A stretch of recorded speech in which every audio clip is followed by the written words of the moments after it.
બાદબાકી સંખ્યા લખતા, જૂથ બનાવતા, જૂથ આપણે બનાવી સરવાળા બાદબાકી એ દરેક આપણી સંખ્યા શીખી ગયા છે કે જે આપણે 1 થી 100 સુધીની સંખ્યા છે તેનો પણ આપણે અભ્યાસ કરેલ છે, બરાબર।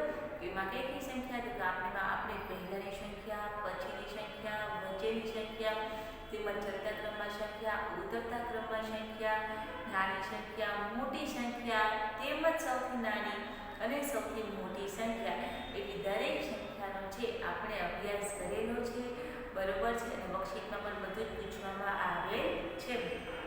તો ચાલો હવે આજે છે આપણે એના ઉપરાંત આપણે કોયડા ઉકેલ તેમનો પણ અભ્યાસ કરેલો છે, બરોબર। તો ચાલો હવે આપણે આ ડિજિટલ બોર્ડમાં છે આપણે પ્રકરણ કે કેટલા કેટલા થાય એનો અભ્યાસ આપણે કરવાનો રહેશે। જો સૌપ્રથમ છે જેના પાસે પાઠ્યપુસ્તક હોય એ પાઠ્યપુસ્તક છે તે ખુલ્લી રાખે જેથી કરીને તેની સમજ પડી જાય। જો હવે આમાં શું છે કેટલા લાકડીઓની સંખ્યા લખો। આમાં શું છે લાકડીઓ કેટલી છે, કેટલા એ પાઠનું નામ જ છે, સોરી પાછું ચેપ્ટરનું પ્રકરણનું નામ જ છે કેટલા। તેમાં કેટલી લાકડીઓ છે, લાકડીઓની સંખ્યા દર્શાવવાની, તેમાં ત્યારબાદ જો પહેલી બીજી છૂટી લાકડીઓ જોવા મળે છે, ત્યારબાદ ત્રીજા જે લાઈનમાં લાકડીઓની સંખ્યા છે તે જૂથમાં જોવા મળે છે, તેમાં જોવા મળે છે જૂથમાં, ત્યારબાદ જૂથ અને છૂટી લાકડીઓ એમ દરેક લાકડીઓ છે તેની સંખ્યા છે તે આપણે જોવાની રહેશે કે ભાઈ લાકડીઓની સંખ્યા કેટલી છે એ લખવાની રહેશે, ઓકે। તો ચાલો આપણે ડિજિટલ બોર્ડમાં આપણો જે અભ્યાસ છે તે આગળ વધારીએ અને બધાનું સરસ મજાનું ડિજિટલ બોર્ડમાં ધ્યાન અને સરસ મજાનું શાંતિથી જોવાનું રહેશે, ઓકે।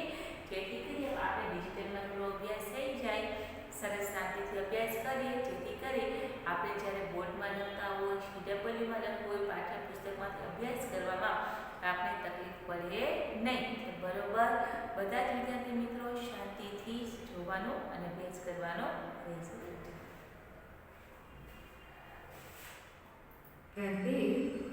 કેટલા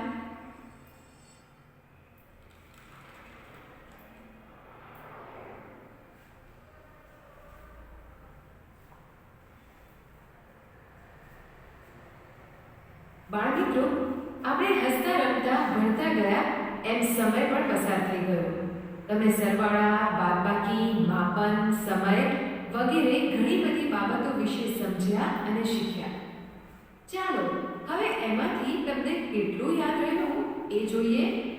જોવું છે ને? સારું, ચાલો ત્યારે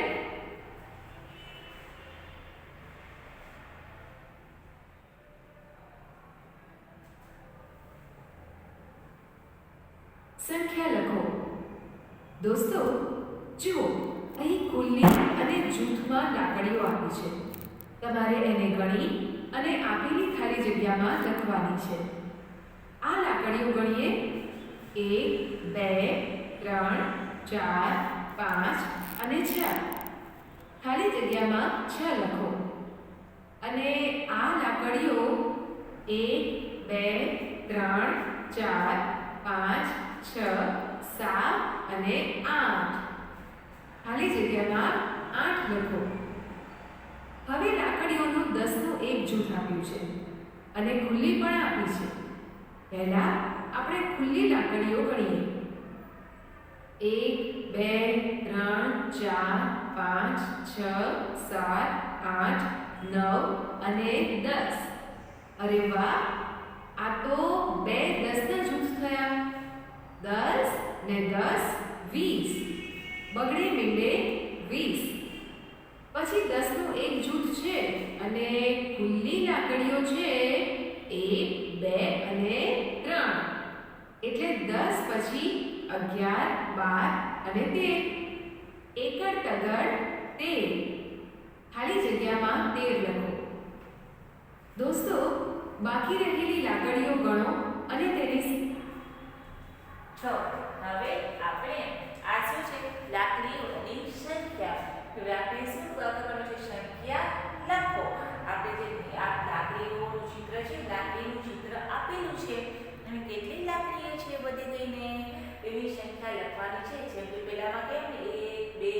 3 4 5 6 6 લાકડીઓ છે. ત્યાર પછી 8 લાકડીઓ છે. ત્યાર પછી કેટલી છે 20. ત્રીજા નંબરમાં 20. ત્યાર પછી આ કેટલી છે 13. હવે જો તે આ જૂથ છે કેટલાનું જૂથ છે આપણે 10 નું જૂથ છે. કેટલાનું છે 10 નું જૂથ. 10 11 12 13 કેટલા છે આ 13. ઓકે ચાલો હવે આપણે આ અભ્યાસ બોર્ડમાં છે તમારે જવાબ છે પછી લખવાનું રહેશે. આપણે ડિજિટલમાં છે તો આપણે જોઈ લઈએ કે આમાં કેટલી સંખ્યા આવશે જોઈએ. ચલો અહીં આપણે શું બોલીશું આ શું છે એક જૂથ છે. કેટલાનું જૂથ છે 10 નું. તો આપણે સંખ્યા છે 10 પછી 11 12 13 14 કેટલી લાકડીઓ છે કુલ 15. અહીં કેટલા લખવાના 15. 15 કેમ થાય એકડે પાછળે 15. ઓકે ત્યાર પછી આ કેટલા 10 10 પછી 1 2 એમ નો એમ ને કેમ 10 પછી 11 12 13 14 15 16 અને 17 કેટલી લાકડીઓ છે કુલ આમાં 17. હવે છેલ્લી લાઈનમાં કેટલી લાકડીઓ જોવા મળે છે જોઈએ આપણે. આ કેટલાનું જૂથ 10. આ જે જૂથ હોય છે તે કેટલાનું જૂથ હંમેશા છે 10 નું જ. એટલે કે 10 પછી 11 12 13 14 15 16. તો આમાં કેટલી લાકડીઓ થશે 16. આપણે જે ડિજિટલમાં તો આપણે જોયું અને ત્યારબાદ આપણે શું પાઠ્યપુસ્તકમાં પણ આ જ અભ્યાસ કરીશું. એમાં આપણે સાથે આપણે લખવાનું બનશે. ઓકે ચલો નેક્સ્ટ જે બીજું શું છે હવે જો આપણે લાકડીઓ છે લાકડીઓની સંખ્યા લખો. હવે લાકડીઓની સંખ્યા છે તે લખાઈ જાય ત્યાર પછી આ બીજા પેજ ઉપર શું છે કેટલા મણકા છે. આ શું છે મણકા આપણે અહીં ગણવાના રહેશે કે ભાઈ કેટલા મણકા છે એ આપણે જોવાનું રહેશે. એક મણકા છે એ આપણે ગણતરી કરી જેટલા હોય છે મણકાની જેટલી સંખ્યા હોય છે એટલી સંખ્યા આવી રીતના સામેના બોક્સમાં લખવાની રહેશે. ઓકે ચાલો આપણે પણ જોઈએ.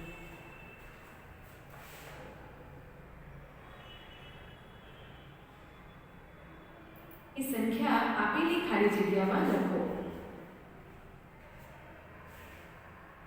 કેટલા મણકા. બાળમિત્રો જેમ લાકડીઓની ગણતરી કરી અને સંખ્યા લખી એવી રીતે અહીં આપેલા મણકાની ગણતરી કરી એની સંખ્યા આપેલી ખાલી જગ્યામાં લખવાની છે. આ મણકાની સંખ્યા કેટલી થશે? આપેલા મણકામાં 3 10ના જૂથ છે. 3 10ના જૂથ એટલે 3 દશક. 3 દશક એટલે 30. અને ખુલ્લા કેટલા મણકા છે? સરસ 2 મણકા છે. તો 30 પછી 31 અને 32. તગડ બગડ 32. પછી પણ મણકાના 3 10ના જૂથ આપ્યા છે. 3 10ના જૂથ એટલે 30. હવે તેની સાથે ખુલ્લા મણકા ગણીએ.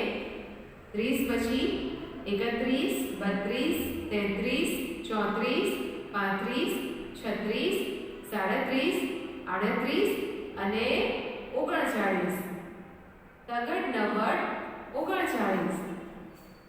હવે 10ના જૂથ છે 4. 4 જૂથ બરાબર 40. 40 પછી 41 42 અને 43. ચોગડ તગડ 43. દોસ્તો બાકી રહેલા હવે જો આ કેટલા મણકાઓની સંખ્યા કેટલી તો કે જો આ શું છે આપણે મણકા છે કેટલા છે 10. 1 2 3 4 5 6 7 8 9 અને 10. આ 10 મણકાનું એક જૂથ છે. શું છે જૂથ છે. 10 ના કેટલા જૂથ છે 3.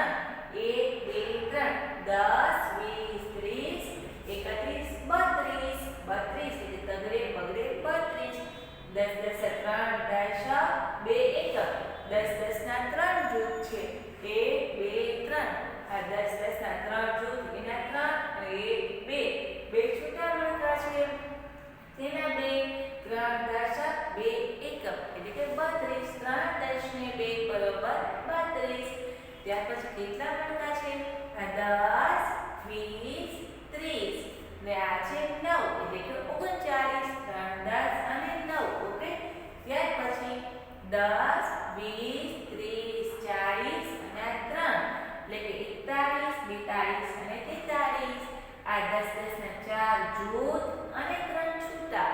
4, 10 ને 3 બરાબર 43 અથવા 10 આ 10, 20, 30, 40, 41, 42 અને 43. ઓકે, ચલો હવે આમાં શું આવશે જોઈએ.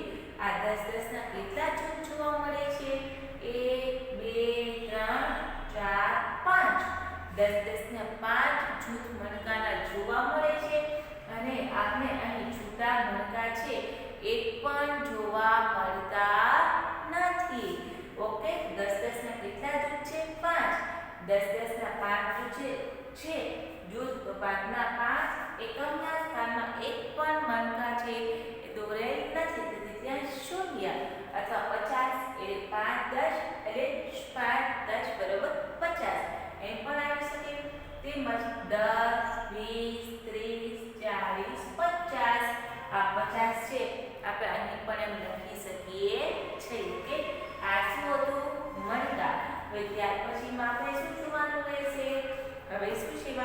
કેળાની કિંમત કે સંખ્યા કેટલી થશે એ આપણે જોવાનું રહેશે. ભાઈ કેળા છે, આજકેનું ચિત્ર છે કેળાનું દોરેલ છે, તેની કિંમત કે સંખ્યા કેટલી થશે એ આપણે જોવાનું રહેશે. કે ચાલો જોઈએ.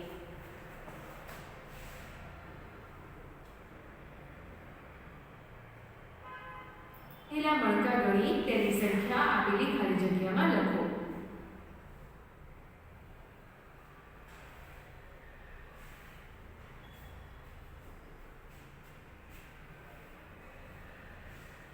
કિંમત કહો. મિત્રો, અહીં આપેલું ચિત્ર જુઓ. એક કેળું આપ્યું છે અને તેની નીચે 1 રૂપિયાનો સિક્કો મૂક્યો છે, એટલે કે એક કેળાની કિંમત 1 રૂપિયો છે. હવે જુઓ, આ કેટલા કેળા છે? 1, 2 અને 3. દોસ્તો, એક કેળાની કિંમત 1 રૂપિયો હોય તો આ 3 કેળાની કિંમત કેટલી થાય?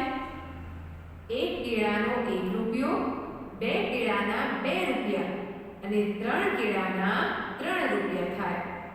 ખાલી જગ્યામાં 3 રૂપિયા લખો.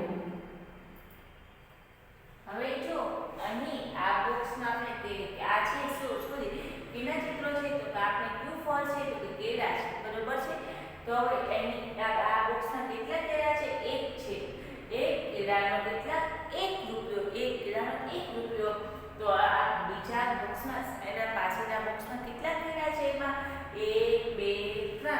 આ 1, 2, 3 3 કેળા છે. તેની કિંમત કેટલી હોઈ શકે? 1, 2, 3 રૂપિયા. એક કેળાનો 1 રૂપિયો તો 3 કેળાના કેટલા? 3 કેળાના 3 રૂપિયા. ઓકે, ચલો હવે એના પછીની જે સંખ્યા છે એને આપણે શું જોવાનું છે? અંક અને શબ્દ. એમાં આપણે સંખ્યાને શબ્દમાં લખવાની, પછી કેટલા દશક છે એ જણાવવાનું રહેશે. સૌથી મોટી સંખ્યા કઈ છે એ આપણે જોવાનું રહેશે. ઓકે, ચાલો.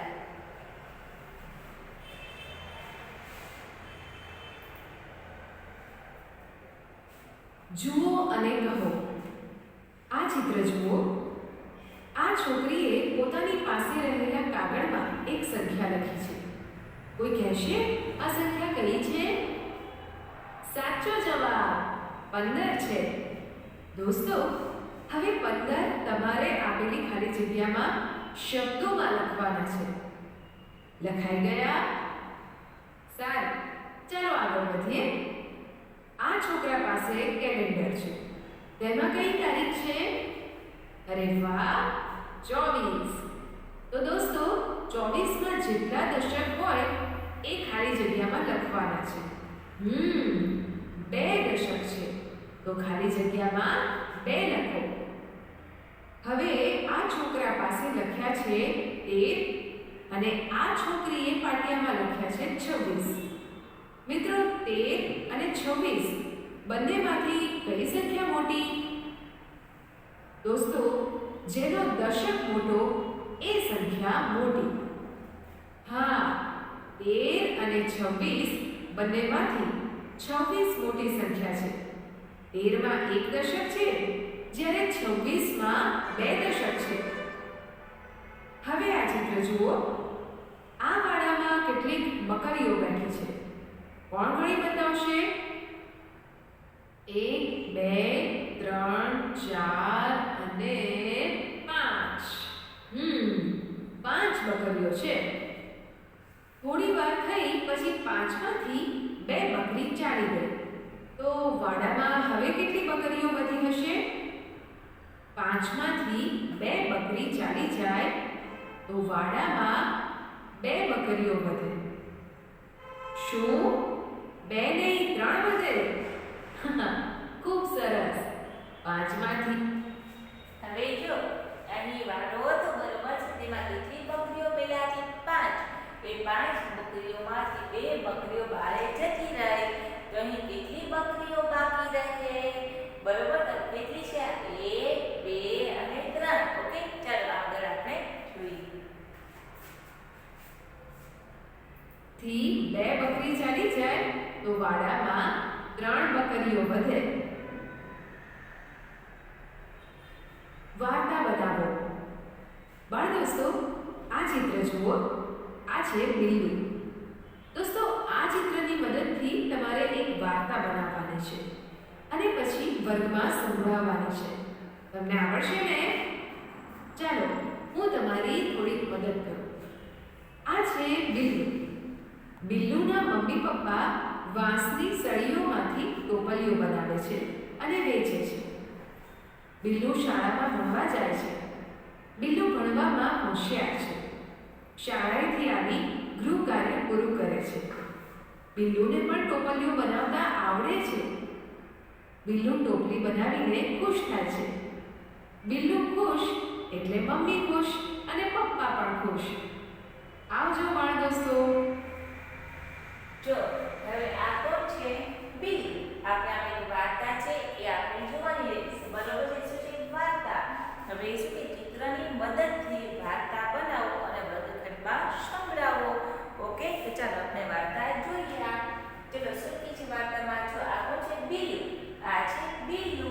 બિલ્લુના મમ્મી પપ્પા છે તે વાંસની સળીઓમાંથી ટોપલીઓ બનાવે છે અને વેચે છે. જે વાંસ હોય ને વાંસ, તેની એક સળીઓ આવે છે. સળીઓમાંથી ટોપલી અને ટોપલા જે ફૂટ રાખવાની ટોપલી કંઈક પણ હોય ને એવી અનેક વસ્તુઓ છે તેવું બને છે વાંસમાંથી. આપણે સળીઓમાંથી તેના પપ્પા છે તે બનાવે છે અને વેચે છે. જો આ કેવી સરસ મજાની ટોપલીઓ બનાવી છે. તેના ચિત્રો છે તે તમે અહીં જોઈ શકો છો. અહીં પાછળ પણ છે આપણે, બરોબર છે, જે અહીં પણ છે ટોપલી. હવે બિલ્લુ શાળામાં ભણવા જાય છે. બિલ્લુ છે એ શાળામાં ભણવા જાય છે. બિલ્લુ ભણવામાં તો હોશિયાર છે. બિલ્લુ ભણવામાં કેવો છે? હોશિયાર છે.